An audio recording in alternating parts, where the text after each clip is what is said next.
York. In New York. So I don't know. You know, obviously details will come out, but that's this devil just, you know, another way this devil gives this woman power. Y'all live in the same household for a certain period of time. Yeah. It's common law, yeah. 7 years.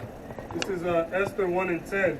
On the 7th day, when the heart of the king was buried with wine, he commanded Mehuman, Hesta, Harbona, Bigtha, and Abagatha, Zethar, and Sarkis, 7 chamberlains that served in the presence of Ahasuerus the king, to bring Vashti the queen before the king with the crown royal, to show the people and the princess her beauty, because she was fair to look on.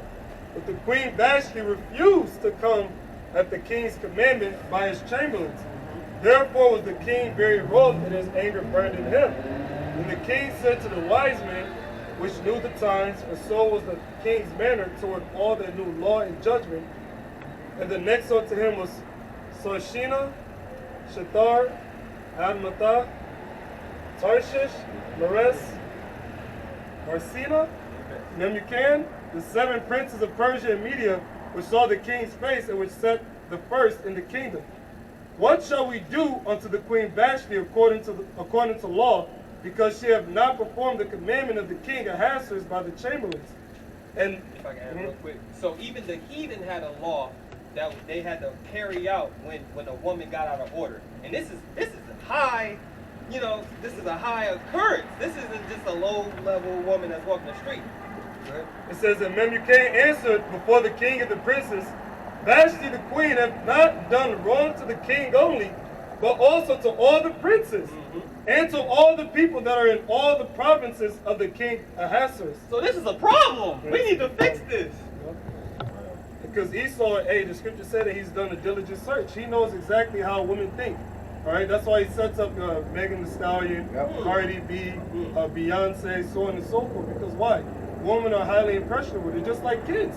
They are very highly impressionable. So they see Cardi B being promiscuous.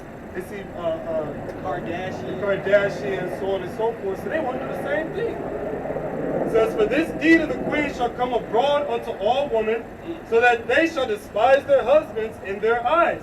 Same thing happening nowadays. That's how with Cardi B, when she dropped a new album or a new hit song, a few days later you got the music video.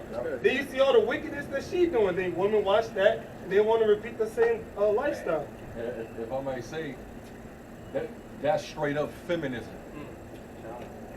The whole woman's lib feminist movement. See what happened going back to the 50s and 60s, when the Israelite man and woman was still together. There was a situation between the Edomite woman and the Edomite man, where the woman felt like she wasn't privileged enough, even though she had all the privilege in the freaking world.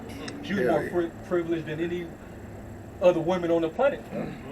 But yet she wanted more power, so she went out there and she started a movement, and then convinced Eve that she has the same problem that she got. Yeah, that was like she's being oppressed.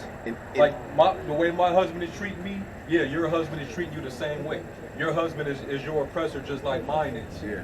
So we need to tag along and stick together. Yeah. And you know who funded that? The damn Rockefellers. The elite. And they had that planned out because what? Because now they can get women to enter into the labor force so that they can make money and get taxed just like the men. Tax. They actually made more money because women outnumbered the men, so you know they made more money taxing the women. Right. And at the end of it, the so-called white woman, she still had her family intact. She still kept her family. She still abided by the patriarchy. But what happened to these people? Yeah. Every other nation just stayed patriarchy except us. So I've just brought that up, just going back to that, because they was like, yo, if all these other women see what she just did, they're going to follow suit. So it was the same thing with the white woman. She stood out there and she tried to, elevate herself and come against her man. Eve saw that and felt empowered. She did the same thing and forsook the family. Yeah, it spread like wildfire. And it spread like wildfire, man. Then came what? Affirmative action, welfare, all government assistance and incentives for her to basically kick the man out. That's why it says that the children of this world are wiser than the generation of the children of light. If you paraphrase it. Because Esau, he know about this account right here. And that's why he put these women on the forefront in their wickedness. Verse 17, for this deed of the queen shall come abroad unto all women, that they shall despise their husbands in their eyes when it shall be reported.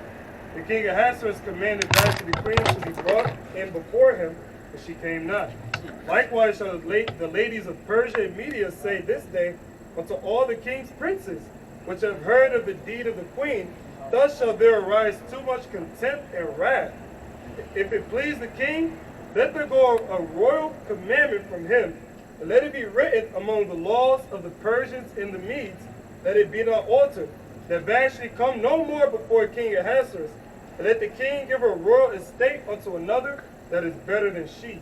And when the king's decree, which he shall make, shall be published throughout all his empire, for it is great. For it is great meaning what? Ahasuerus ruled over 127 provinces. All right? 127 provinces. So he had a very, very, very large kingdom. So imagine if word would have got out that the king's woman ain't want to come to him. Right? One of the lesser, yeah. Did you hear about this? Yeah, if she can do it, I can do it too. You know? My nigga ain't shit. Yeah. And when the king's decree, which he shall make, shall be published throughout all his empire, for it is great, all the wives shall give to their husbands honor, both to great and small. Why? Because he made an example out of her. She didn't want to do what I said, so I kicked her out. And that's going to instill fear. A lot of these women don't have fear right now. They're walking on this earth frivolous, with no sense of urgency. You walk past a black woman, she's just in her own world. Bitch don't even, she don't even move out the way. That's because, hey, they have that pride, man. And because over all of these years, they have been told that you are the prize, you at the top, you the queen. But this is, hey, when this kingdom fall, your ass is grass, man. Also, why do they act like that? They know that they fall on Esau. A man. No matter what you do, they can beat a man up and down the street. As soon as the man hits them one time, they can make that call, and not a man down locked up or got to deal with the consequences for his actions. I just want to make this quick statement. It was Andrew Tate that actually said it. He said, when there's a violent man or any violent person, anything, snake, wild animal, who do you call a wild animal? A man, a toxic man. Yeah. It takes a toxic man to stop those types of things. You're going to stop a school shooter. You're going to stop a vigilante or whatever. You got to call another what they call it? Toxic masculine. Right. The man that has that to stop it. Without it, there's nothing you can do. 2 Samuel 6 and 15, read down. So David and all the house of Israel brought up the ark of the Lord with shouting and with the sound of the trumpet. And as the ark of the Lord came into the city of David, Michal, Saul's daughter, looked through a window and saw King David leaping and dancing before the Lord. And she despised him in her heart. And they brought in the ark of the Lord and sit here talking shit. Look at this guy out there doing too much. Oh, showing off. You know, Dave was getting down too. He was going in. And then you got the nigga woman with her, you know, she has a stank look on her face probably. Bitch wanted to be all about her. Yeah. And she probably looking at the other women look at David. Mm-hmm. She needs to be running up here to come see me. Yeah. Nah, man, he happy for the Lord. He like that. We got so many examples, right? So these are like reality examples that we didn't heard and lived through. I got it. And they brought in the ark of the Lord and set it in its place in the midst of the tabernacle that David had pitched for it. And David offered burnt offerings and peace offerings before the Lord. And as soon as David had made it in an offering, burnt offerings and peace offerings, he blessed the people in the name of the Lord of hosts. And he dealt among the people, even among the whole multitude of Israel, as well to the women as men. To every one a cake of bread, good piece of flesh, and a flagon of wine, so all the people departed, every one to his house. Then David returned to bless his household, and Michal, the daughter of Saul, came out to meet David, and said, How glorious was the king of Israel today, who uncovered himself today in the eyes of the handmaids of his servants, as one of the vain fellows shamelessly uncovers himself. Back to the 6th chapter, they say one of the things that bursts into death is a woman that's jealous over another woman. So you're going to see jealousy over another woman all throughout society, man. It's such a sad case. Men don't view it like that. Women have forced men to choose one over the other, to leave one for the other. Men would just take them off, really, and everybody would be taken care of. And then men will be, everybody will be taken care of, right? But that jealousy is something that's deep inside women. And women are sisterhood, yeah, girl, yeah, you a bad bitch, this and that. You talk all that like y'all together. And at the end of the day, y'all only together against the man. Y'all ain't really together. The moment you get a man and the next one don't have one, because the numbers don't add up equally, now it's a problem. I'll slit that bitch's throat for that man. You see the car he rides, she don't deserve that. Ask that. That's what you a home wrecker, all that. That's why the scripture said, I'd rather dwell on the rooftop. Dwell Yeah, I'm going to jump to the NLT, verse 20.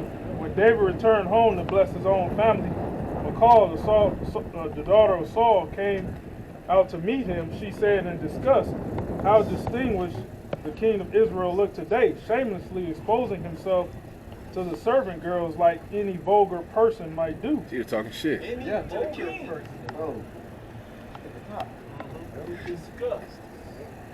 Verse 21, David retorted to Michal, I was dancing before the Lord who chose me above your father. And all his family. He appointed me as the leader of Israel, the people of the Lord, so I celebrate before the Lord. Yes, I am willing to look even more foolish than this, even to be humiliated in my own eyes. But those servant girls you mentioned will indeed think I am distinguished. So Michal, the daughter of Saul, remained childless throughout her entire life. No ride. No ride. No ride. Put her away. So it took away her purpose in life. She thought she had status because her father was the king, you know? Talk shit. So she can talk, you know, I can talk shit, you know? Hey, but King David was a man after the Most High's heart, so he had the true purpose and intent in his mind when he was doing everything he was doing. He took care of the people, fed everybody, and then went into, first he gave the Most High his, of course, oblations and things, fed the people, blessed the people, then went to the house to bless the house. To come in, you come in doing something good, your woman come in and talk shit. Kills your shit. You feeling good, guess what, man? I got a raise. How much they give you? A quarter? Yeah, like, it's going, whatever. I got something. You just gonna come in with disgust and shit. It's gonna kill my vibe. It's gonna kill my vibe. See, and the way society is now, how sensitive and emotional, like, I fucking hate this current society. Like, we go into these stories, a lot of people will feel appalled hearing this. A lot of people, they would get offensive. This is why they started to attack the scriptures. They'll say that King David was being toxic, he's being misogynistic against women. They'll probably come up with a book of Michael or a book of Queen Vashti, for the feminists. And we got a feminist version of the Bible here, the book of Vashti. You know what I'm saying? Like, that's current wicked society that we living in today. Shit, don't women do that to men? If the man is not on her program, she don't give him no pussy. Nope. Come on, man. Hey, that's the real reason why a lot of Jakes are so scared to leave. Because they feel comfort by securing that woman, but it's like you said, it's conditional. Well, I got a precept for that. Yep. This is Proverbs 31, and at the top it says, "The words of King Lemuel, the prophecy that his mother taught him, Speaking of So mothers, this, right? Yeah, this is a mom. This is a mom speaking to the king. She was in the right spirit.